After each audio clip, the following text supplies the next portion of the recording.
All right, if you want to make drill melodies, this video is for you. Firstly, start with string instruments like piano, guitar, or violin. So let's focus on the violin. I'm using sounds from Nexus here. This one is called Blockbuster Strings, and then the other one is called Violin Solo 2, okay?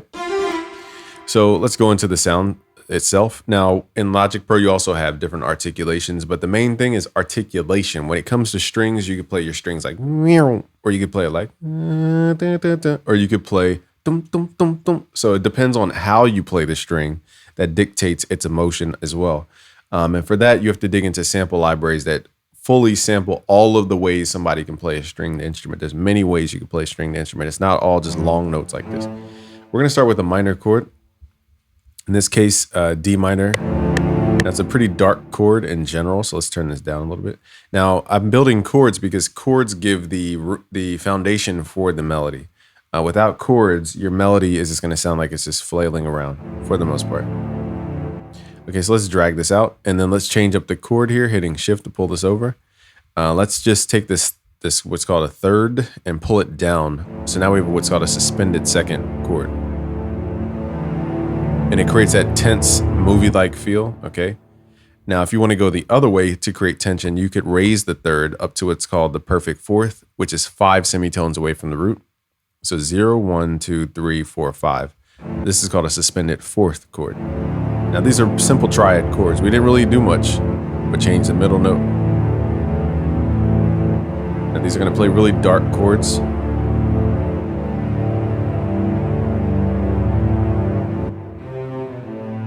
Okay. So if you want to kind of take that into a different lane, you could copy it over, hit Control up to pull it up an octave. What I would recommend though is that you keep that low tone in the bass. And if you need it more full, you can even copy what's called the fifth over. So now we have a really full sound stage before we even get to the melodic notes. It's really important. Okay, so now when it comes to certain violins, you want to play them slowly. There's no rule for violin, but if you're thinking about a real violinist, they pull the bow across like this. They don't go like that. I mean, unless they're doing the fast part, but they go slow, slow, slow, slow, slow. You got to think about how a real body would move. It wouldn't just move like this unless they're doing a really fast part. Okay, now let's focus on how to start the melody. Let's start the melody at the top note of these chords. You can also pull your melody up an octave so that it lives in a different frequency space. Now, the first place you're going to start, usually with drill, is half steps. Now, in this chord progression, it just doesn't need to live there. So what we could do is also go up. That's a minor seventh. And then A to E is going to be our 1, 2, 3, 4, 5. It's a perfect fourth.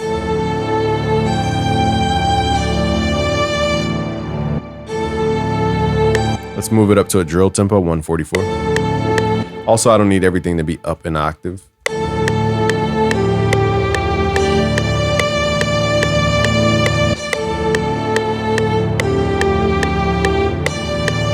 Okay, so now we're spacing the notes out to be a little bit longer, but matching the speed of the chord so it doesn't feel too jarring.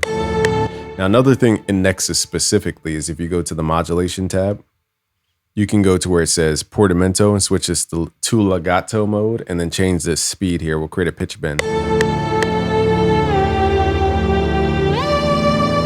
Now, sometimes it sounds artificial, so you have to...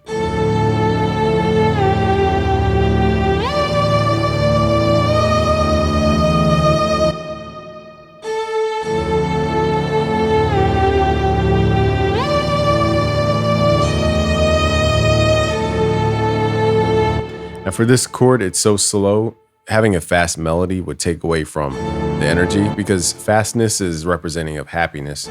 So you see going slower sounds better with this chord progression.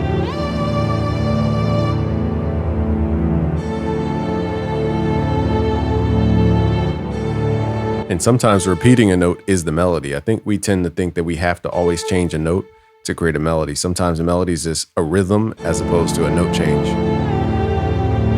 So you see, I even had to dumb down the melody to be a little bit slower.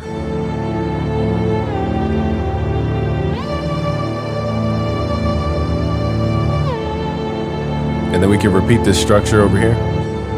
Let's raise it up an octave.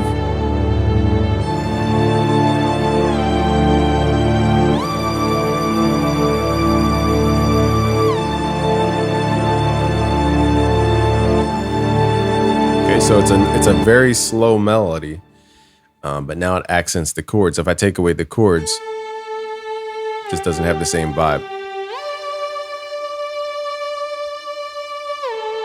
I'm going to show you a bonus tip here, which is my new favorite thing, which is to run the sounds through a reverb and then make the reverb slow down into halftime.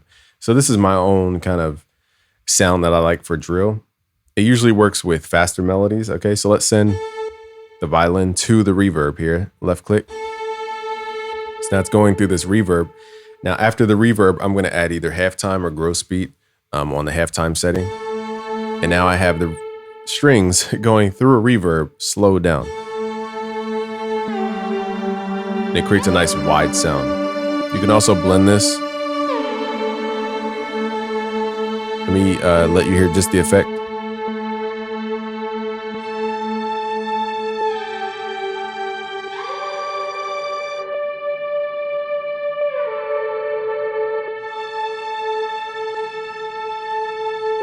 So it's a nice texture you can add to the background.